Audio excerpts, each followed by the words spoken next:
Lo vamos a preguntar a nuestra próxima entrevistada, psicóloga, abogada y autora de un libro titulado Masal, Silvina Zeckler. ¿Cómo estás, Silvina? Un gusto hablar con vos. ¿Cómo estamos? Hola, ¿cómo estás? Encantada, me encanta. Muy bien. Bueno, gracias por ser parte del interactivo, Silvina. Primera pregunta que te hago. ¿Qué nos está pasando a los seres humanos en este siglo XXI? ¿Con qué tenemos que lidiar? ¿A qué le tenemos que tener miedo? Casi nada me estás preguntando, ¿eh? Casi nada. A ver, en principio decir que por suerte la salud mental se puso en primera plana, ¿no? Está buenísimo poder hablar de salud mental. ¿A qué le tenemos que tener miedo? Yo creo que el miedo tiene su lado A y su lado B, como todo en la vida, pienso yo. El miedo es un gran consejero cuando nos priva de hacer algo que nos pone en peligro, ¿sí? Pero entonces ahí es el lado A o B, como lo quieras llamar, pero también por miedo nos alejamos de ciertas cosas o nos privamos de hacer algunas cuestiones por limitaciones, ¿sí? Que nos autoimponemos. Entonces me parece que en eso tendríamos que trabajar.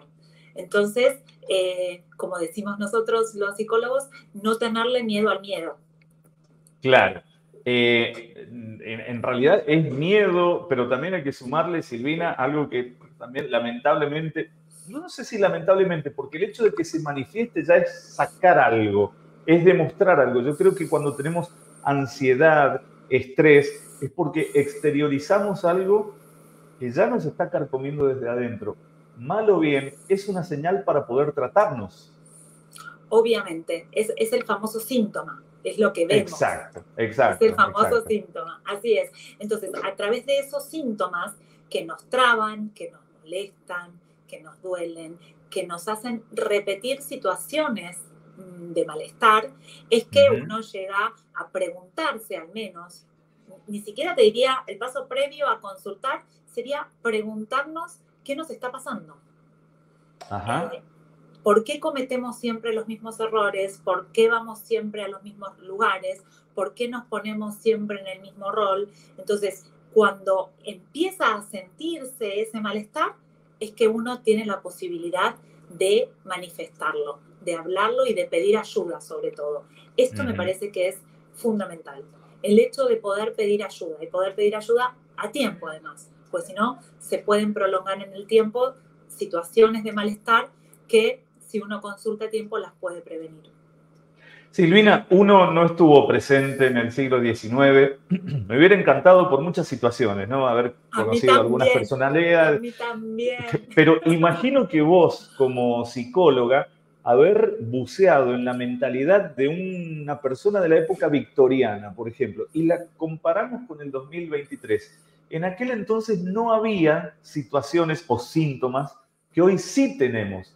Bueno, adicciones puede que haya habido durante toda la historia, pero no a los niveles que hoy tenemos. Ansiedad también, pero yo imagino un herrero del lejano oeste no estaba tan ansioso como un operario del 2023. Se han modificado y han empeorado y se han profundizado algunas situaciones. Vos sabés que a mí me encanta, como buena psicoanalista que soy, bucear en el pasado. Por eso comparto con vos ese sueño que si pudiera cumplirlo, de ir un rato al pasado, al siglo XIX, y conocerlo a Freud, sería como increíble. Claro. Pero por eso viajo todos los días en el tiempo, ¿viste? Y leo y repaso. Y vos sabés que hace poco escribí un libro que trata de historias bíblicas y psicoanálisis. Te cuento esto por el desafío de entender qué pasaba en el pasado, ¿no?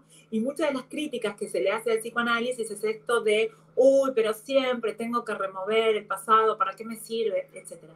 Yo creo que remover el pasado, y no sería remover, sino tratar de entender qué pasó en la historia de cada uno de nosotros, nos permite poder transitar un presente mucho más saludable, mucho más equilibrado, hacia un porvenir, hacia un futuro mejor. Entonces, hablando de esto, de qué diferencias hay en relación a las patologías del siglo XIX y las actuales, obviamente la época marca mucho de los temas de salud y de salud mental y de salud física, porque en realidad la mente y el cuerpo van absolutamente unidos. Pero es cierto que respecto, y por eso, bueno, estoy sesgada por mi formación, hay un dicho bíblico que no hay nada nuevo bajo el sol. Quiero decir, la patología humana respecto de esto que vos decías, del deseo inconsciente o de los síntomas, no te digo que eran los mismos porque no estamos viviendo, obviamente, en ese momento no existían las redes sociales, no existía la globalización, la información circulaba de otra manera, pero yo te puedo asegurar que si lees con determinada rigurosidad artículos de Freud de 1890, estamos hablando, tienen mucho de la neurociencia actual. Entonces, si vos me preguntás en el siglo XXI, ¿cuál es el gran desafío de los humanos? Es, por un lado, la rapidez en la que vivimos, la inmediatez. Ajá. Y eso hace que muchos sociólogos, filósofos, psicólogos, todos los que nos dedicamos a las ciencias sociales, estemos bajo lo que nosotros llamamos el paradigma de la complejidad, ¿sí? Y la complejidad, para poder adaptarnos, viste que el hombre se va adaptando, darwinianamente hablando, la complejidad incluye la incertidumbre, ¿no? Y la incertidumbre es, bueno, esto de no saber y de correr hacia dónde y cómo y cuáles son los estándares que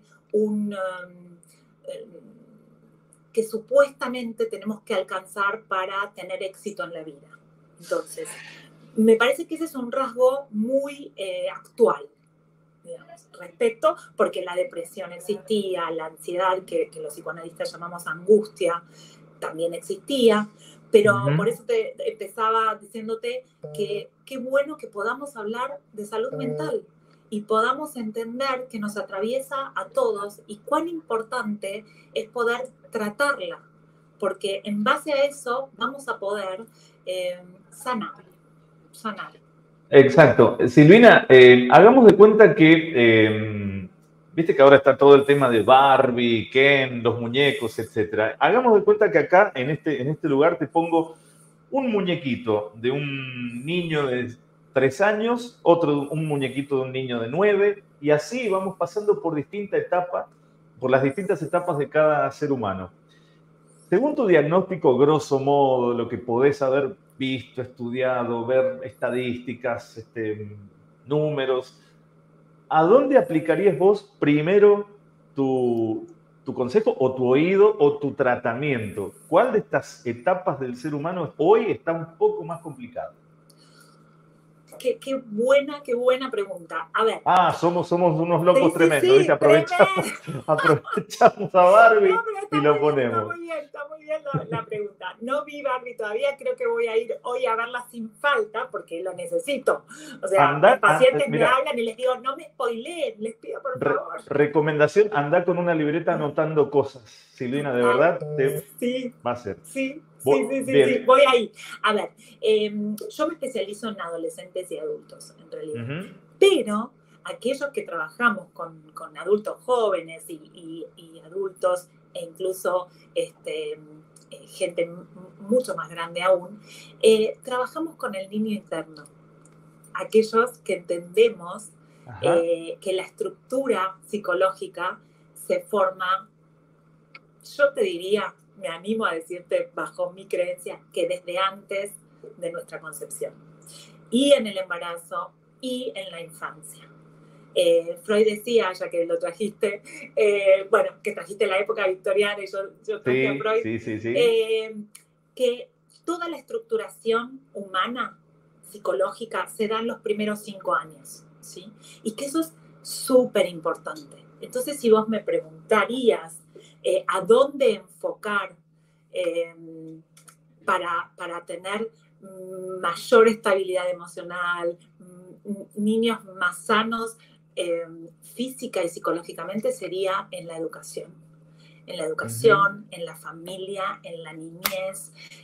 Estamos atravesados por parámetros que de verdad van a traer muchas consecuencias. Yo no lo veo en el consultorio porque no atiendo niños, pero sí atiendo muchos adultos que tienen hijos y que me cuentan de sus niños, entonces paso derivando niños a especialistas en niñez, claro, porque a mí me parece que es muy importante. Ahora, luego, cuando uno es adulto y decide consultar con un profesional de la salud por algún tema que lo traba, que le da miedo, que lo desmotiva, que no lo deja avanzar en su vida, que no encontrás tus deseos, tu propósito, en fin, todo esto que nos duele y que no nos deja tener un presente saludable y equilibrado, tiene que ver con ese pasado. Entonces, por eso digo que cuando nosotros trabajamos con adultos, trabajamos con el niño que fuimos, y sí, a mí me gusta poner mucho énfasis también que esto del amor propio tiene mucha relación con el amor ajeno que hemos recibido. O sea, mira, qué interesante. Silvina, vos sabés que sí, cómo da para hablar todo esto. Hace mucho tiempo la revista Humor tenía una sección que también hablaba de hijos y de padres, en tono de chiste, pero contaba muchas situaciones. Y no me olvido más, de hecho me sirvió mucho el dibujo, cómo influye en la mente de un niño algo que aprendió, y es como pasar el dedo sobre un cemento fresco. El cemento se va a secar y la huella va a quedar ahí. Lo ejemplificaban así, con un dedo haciendo un dibujo en el cemento fresco. Silvina, bueno, Freud hablaba de huellas, así que esa es la huella que queda. Ahí está, esa es la huella. Comparte unos mensajitos y desde acá te agradezco muchísimo el tiempo que nos diste. Vos. Salud mental e inestabilidad emocional, presentando el tema, ¿no? ¿Será que en la época pasada había más apoyo en la propia palabra? El ayer fue mejor, se preguntan desde Mendoza. Otro mensajito que viene desde Rosario. Silvina, buenas tardes, doctora. He comprendido que pagos. Ah, Rosario, mirá. Yo soy rosarina, sí. Genial. Ahí un coterráneo tuyo. La psicología es el método guía para que uno encuentre sus desajustes, que uno logre la autogestión psicoemotiva y lograr un equilibrio o sanación. Se estudió un manual, este miembro de nuestra comunidad, ¿no? Entendió muy bien.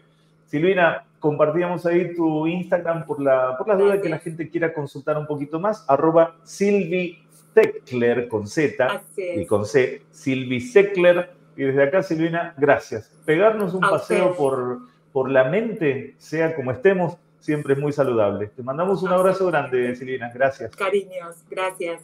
A vos, por favor. ¿De qué hablamos cuando hablamos de salud mental? Ahí teníamos a la psicóloga, doctora.